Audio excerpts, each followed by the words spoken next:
সেই নুরা পাগলা যখন মারা গেল তখন আপনি তার অতীতের ইতিহাসকে টেনে তাকে ভণ্ড ফতোয়া দিয়ে তাকে কবরস্থ করা হলো। আকবার, নারায়ে তাকবীর, আল্লাহু আকবার স্লোগান দিয়ে দিয়ে আপনারা সেই লাশটার মধ্যে আগুন ধরিয়ে পুড়িয়ে দিয়েছেন।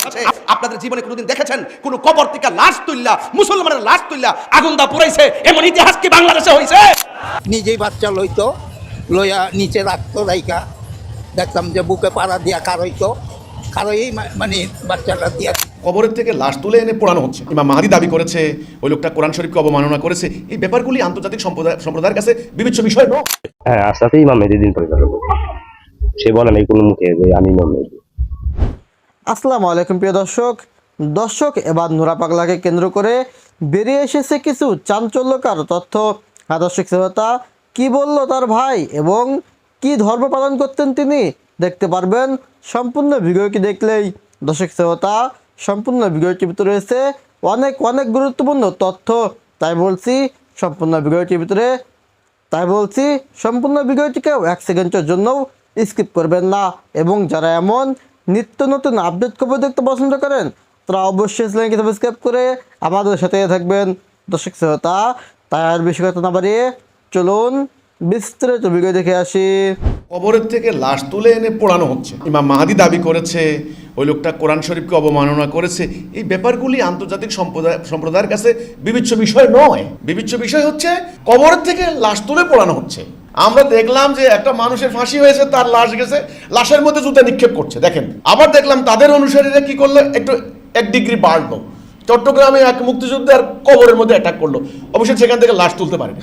আজকে আবার আরেক ডিগ্রি গ্র্যাজুয়ালি কিন্তু খুব ডেটোরিয়েট হচ্ছে, অবনতি, সেটা হচ্ছে লাশ তুলে এনে এবার আগুন দিয়ে পোড়াই দিল। তো শুরু কিন্তু কোথা থেকে হলো, কথা খেয়াল করেন।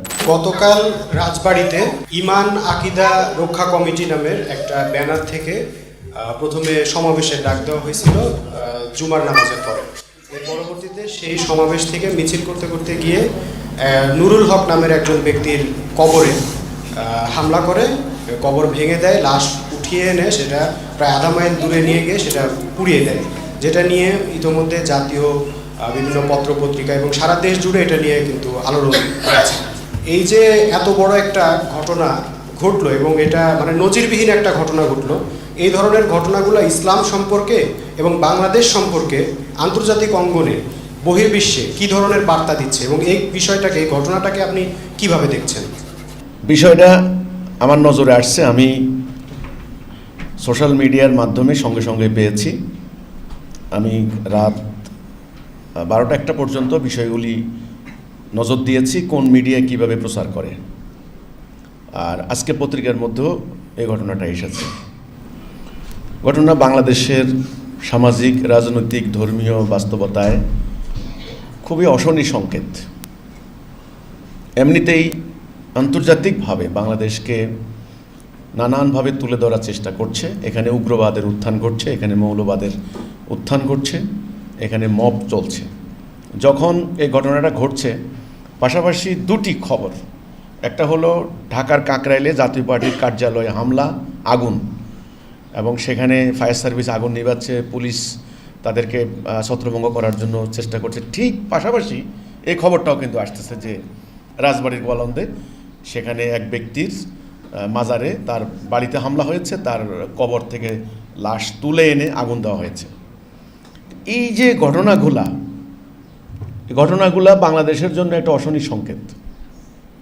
এখন কথা হচ্ছে, এই ঘটনাগুলি কারা ঘটাচ্ছে, কারা, এটা কিন্তু সবাই জানে এবং স্থানীয় লোকজনও জানে এরা কারা, এদের রাজনৈতিক পরিচয় কী, এদের সামাজিক অবস্থান কী, এবং এদের পোশাক আশাক, এদের সুরত, এদের লেবাস, এটা তো সবার কাছে পরিষ্কার। কিন্তু সমগ্র ব্যাপারটা, পুরো সাবজেক্টটা একটা মেসেজ দিচ্ছে।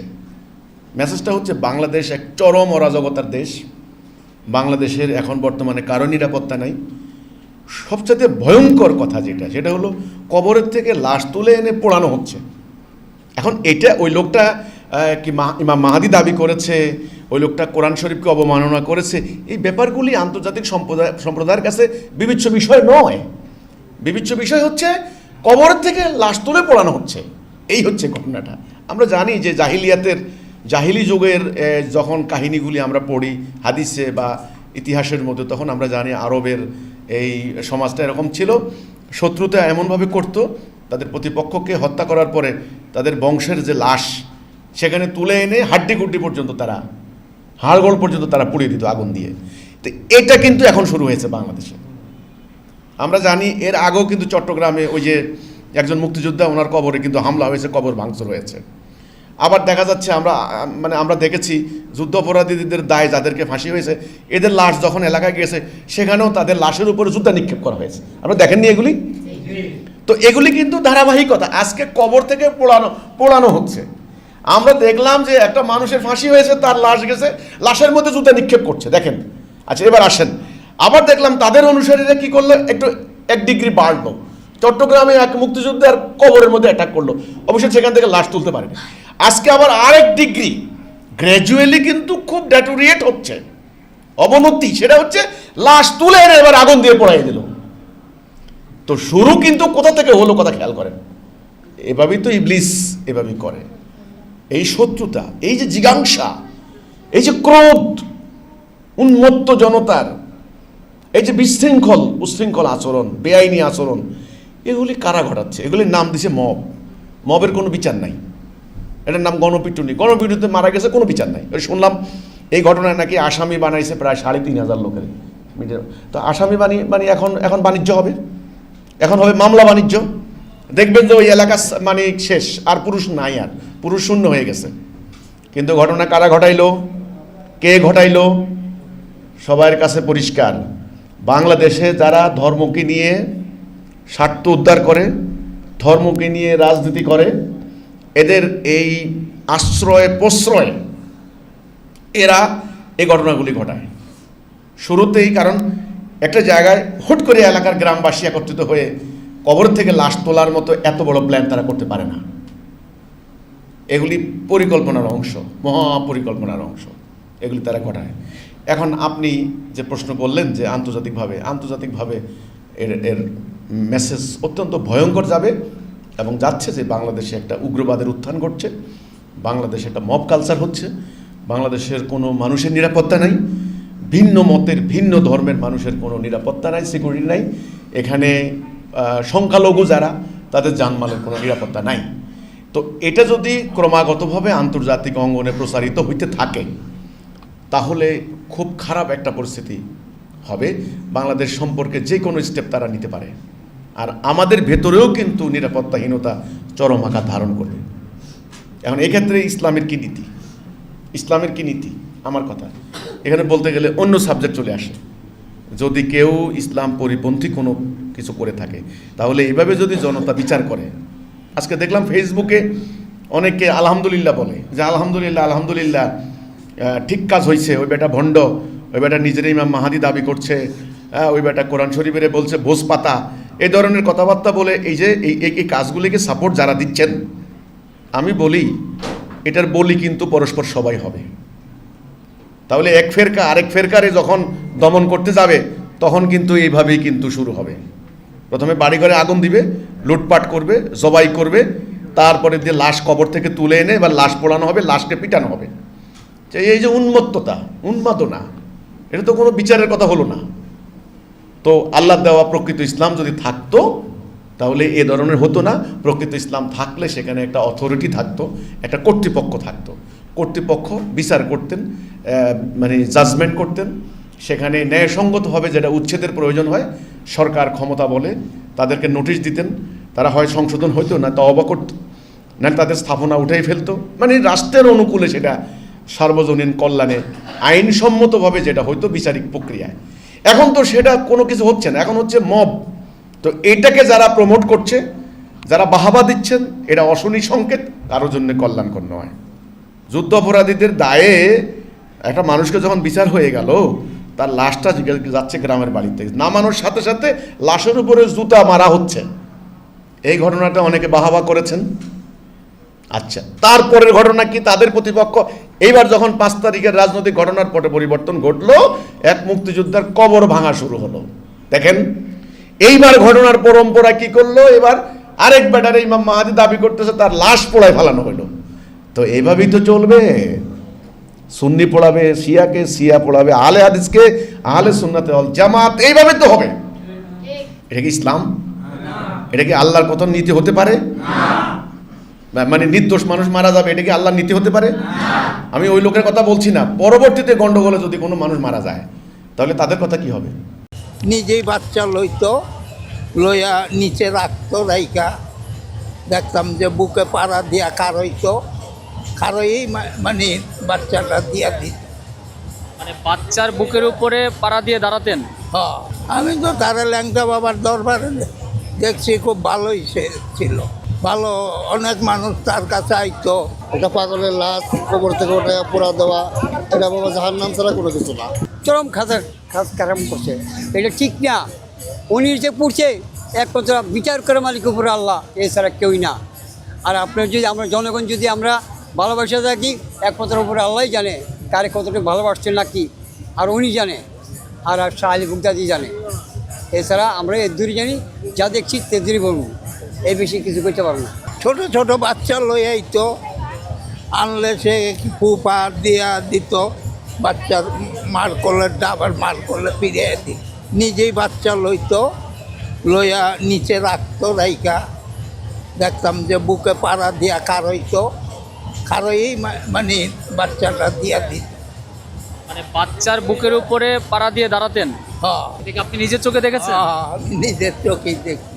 বাচ্চার কিছু হতো না? না, ছোট মাসুম বাচ্চা কি ওনার ভরটা নিতে পারতেন? ওইটা তো বলতে পারি না, বাচ্চা তো কান্ত কুন্ত না দেখতাম না। আমি কোনো কিছুর লেগে তার কাছে যাই না, আমি তারে দেখছি, এমনি অনেকবারই দেখছি, বাবার দরবারে অনেকবার গেছি, তারে ওইখানে সবসময় পাইছি। অনেক মানুষ ভিড় কইরা থাকতো তার কাছে। লাহারি এই লোকটা আমাদের সাথে আইতো যাইতো, কথাবার্তা কইতো। হ্যাঁ, আমরা কোনোদিন আমাদের সাথে বেদবি করে নাই, কোনো সময় খারাপ আচরণ করে নাই, কিছুই করে নাই। সেটুক আজকে উনি পুরা হইলো, কারণটা কি? উনি আসতো, উনি দেখতাম রোজার ভিতরে ঢুকতো, ঢুকিয়া জিয়ারত করতো, জিয়ারত করিয়া সবার সাথে ভালো ব্যবহার করে চলে যেত।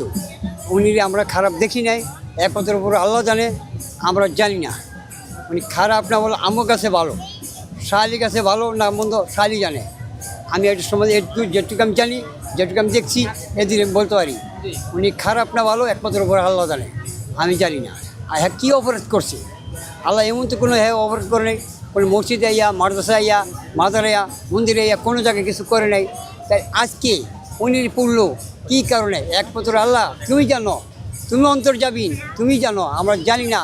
আমরা ওর মতো, আমি এক বান্দা, ও এক বান্দা, আমরা আদম হিসেবে আমরা তার ভালোবাসি, ভাই ভাই হিসাবে। লাশ পুরা দেওয়ার অধিকার ওদের নাই। এটা লাশ উঠাইছে, জানাজা হয়েছে, আবার তারা উঠে পুরা দেওয়ার লাগবো, এর অপরাধ রাখি কারণ আছে তো। এখন ওরা বলতেছে ফেরাউনের কথা, যে ফেরাউনের লাশ তাজা আছে। এখন ফেরাউন তো বাবা তারা 200 বছর আগে রাখছে না, কয়শো বছর আগে মেডিসিন দিয়া, তাদের সাথে বাংলার পাগলগোর সাথে তুলনা না। এখন এরা যে যা শুরু করছে বাবা, বলা যাবে না, যার যতটুকু পাওয়ার আল্লাহ পাক আছে উনি যা উনি। কিন্তু সেই নুরা পাগলা যখন মারা গেল, তখন আপনি তার অতীতের ইতিহাসকে টেনে তাকে ভণ্ড ফতোয়া দিয়ে তাকে কবরস্থ করা হলো। সেই কবরের ভিতর থেকে আপনারা তাকে লাঠি দিয়ে আঘাত করে করে কবর খুঁড়ে তার লাশটাকে বের করলেন। বের করার পরে তার লাশকে নিয়ে উল্লাস করেন, আল্লাহু আকবার, নারায়ে তাকবীর, আল্লাহু আকবার স্লোগান দিয়ে দিয়ে আপনারা সেই লাশটার মধ্যে আগুন ধরিয়ে পুড়িয়ে দিয়েছেন। আমার তো মনে হয় না এখানে যারা আছেন 60 বছরের মানুষ আছে, 70 বছরের মানুষ আছে, স্বাধীনতার আগে পরের মানুষ আছে, আপনাদের জীবনে কোনোদিন দেখেছেন কোনো কবর থেকে লাশ তুললা, মুসলমানের লাশ তুললা আগুন দা পুরাইছে? এমন ইতিহাস কি বাংলাদেশে হইছে? আমরা কি বাংলাদেশ দেখছি? আমরা কি দেখছি? এই জন্যই বলে যে ইসলাম ছিল শান্তির ধর্ম, আজকে ইসলাম ধর্মটারে উগ্রতার দিকে নিয়ে যাচ্ছেন। ইসলাম একটি শান্তির ধর্ম, মানবতার ধর্ম। এই জন্য আমি বলবো, প্রশাসনকে বলবো, এই ঘটনার সাথে যারা জড়িত তাদেরকে অনতিবিলম্বে আইনের আওতায় আনার জন্য কথা বলেন, ঠিক না বেঠে? আমি যদি নেশা করি, আমি যদি জেনা করি, আমি যদি ব্যভিচার করি, আমি যদি কুফরি করি, আমি যদি মুশরিক হয়, তাহলে আপনার উচিত কি আমার নামে আপনি ধর্ম অবমাননার মামলা করা? কেউ যদি নবীর বিরুদ্ধে কথা বলে, আপনার উচিত কি তার বিরুদ্ধে ধর্ম অবমাননার মামলা করা, নাকি আপনি তাকে ধরে মেরে ফেলবেন? একটি বর্বর ইতিহাস রচিত হয়েছে আজকে। আমি দেখেছি নুরা পাগলা নামে একজন মানুষ মারা গেছে।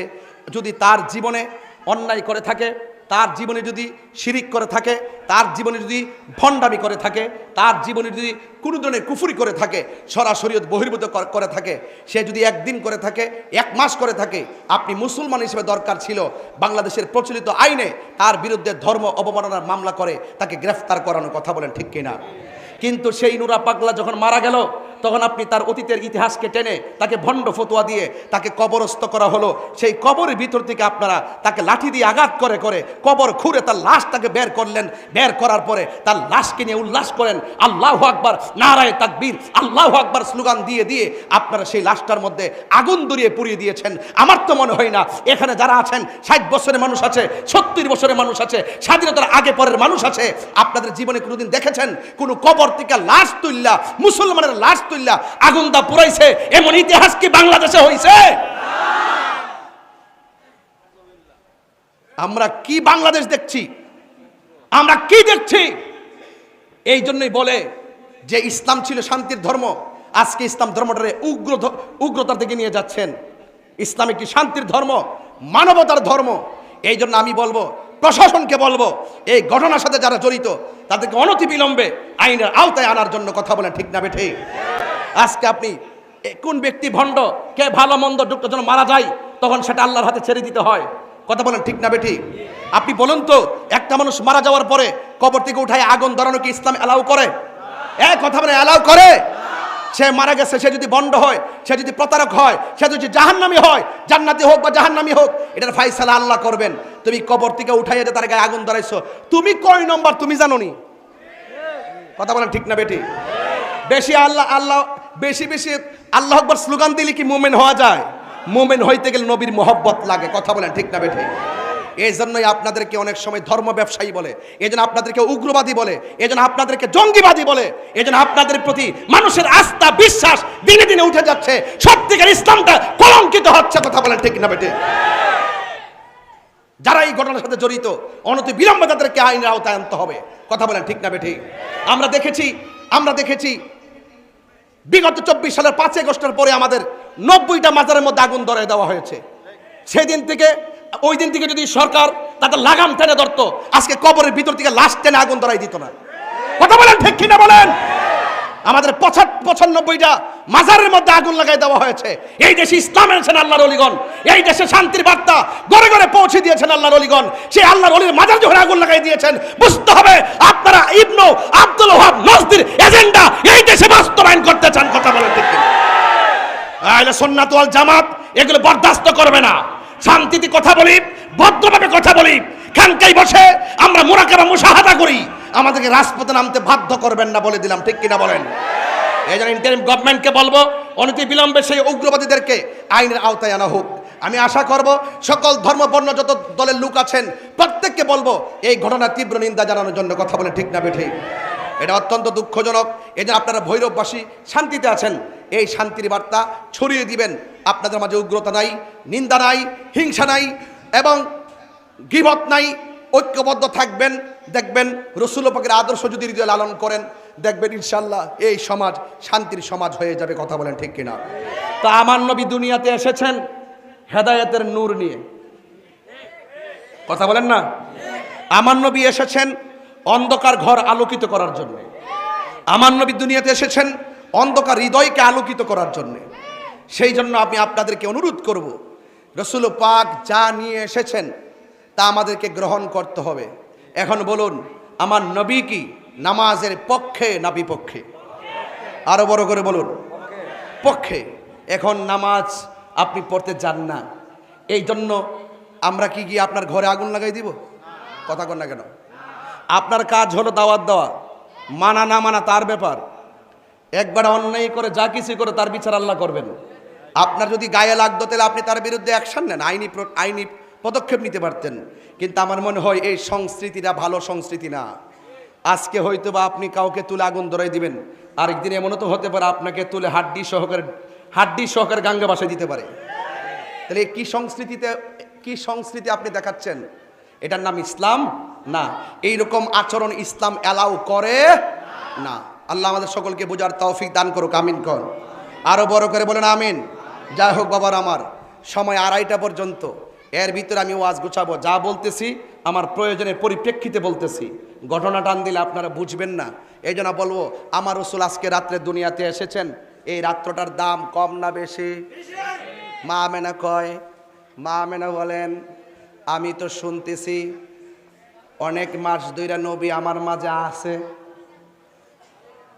মা আমেনা বলেন অনেক দিন ধরে শুনতেছি নবী আমার মাঝে আসেন, নবী আমার মধ্যে আছেন, কিন্তু পেটে সন্তান আসলে অন্যান্য মহিলার পেট বড় হয়, অন্যান্য মহিলার পেট ভারী হয়, অন্যান্য মহিলাদের প্রসব ব্যথা হয়, কিন্তু আমার নবী যে আমার মধ্যে আছে ব্যথাও কথা কন। আজকে তো এই আওয়াজের সময়, সব মৌলবীর উচিত আজকের এই আওয়াজ করা, কথা কন ঠিক না বেড়ে? কারণ আমার নবী দুনিয়াতে আইছে এই রাত্রে, এই রাত্রটা সাধারণ না। তাইলে মা আমেনাকে আমার প্রসব ব্যথা ঘুমাস দু ঘুমাই যাইছ কেন তুই এমনি সারিস এই দুনিয়া তুই নাই পুরা ইন্ডিয়া কহ। মা আমেনা বলে আমার পেটে ব্যথা, আরো বড় করে পেটে ব্যথা। মা আমেনা বলে আমার পেটের কোনো পরিবর্তন, কিন্তু আমি যে শুনলাম মাসের পর মাস, এখন মাস তো শেষ, অন্যান্য মাস মানুষের 10 মাস 10 দিন, যদি কোনো মহিলার 13 মাস হয়ে যায়, চিন্তার কারণ আসেনি? কথা বলে চিন্তার কারণ আসেনি? আছে। মা আমেনা কয় আমি তো শুনতেছি আমার মাসও, এখন আমি তো বড় টেনশনে, শুধু শুনতেছি নবী আছে, দেখি তো না। সন্তান দেখার জন্য মায়ের একটা আকাঙ্ক্ষা থাকে কি থাকে না? ঠিক ওই মুহূর্তে গভীর রজনীতে মা আমেনা কয় আমি স্বপ্নে আমি দেখতেছি আমার ঘরের ভিতরে সবুজ রঙের একটা পাখি ঢুকছে। বলেন কি রঙের পাখি? আরো বড় করে বলেন কি রঙের পাখি? ওরে বাপরে, তাহলে বোঝা গেল এই রাইতেই ঢুকছিল। ফাতেহা মাহফিলটা তো বড় রহস্যের মাহফিল। চাঁদের তারিখ নিয়ে প্রতি বছরে আমার লোক একটা ঠেলা ঠেলি লাগে। এবার যেই তুফান গেছে, মাসুম ভাইয়ের জ্বালা, রায়হান ভাই, মাসুম ভাই, রাজন ভাই, যারা আমাদের সুন্নি ভাইরা, উবাইদুল্লাহ সাহেব। দর্শক, আশা করি সম্পূর্ণ ভিডিওটি না টেনে দেখেছেন এবং এই ভিডিওটি থেকে আশা করি আপনারা অনেক কিছুই বুঝতে পেরেছেন। দর্শক শ্রোতা, এই ভিডিওটি থেকে আপনার যদি কোনো মতামত থেকে থাকে তাহলে আপনার মূল্যবান মতামতটি অবশ্যই কমেন্ট করে জানিয়ে যাবেন। আজকের ভিডিওটি পর্যন্তই, দেখা হবে পরবর্তী ভিডিওতে। সে পর্যন্ত ভালো থাকুন, সুস্থ থাকুন, আল্লাহ হাফেজ।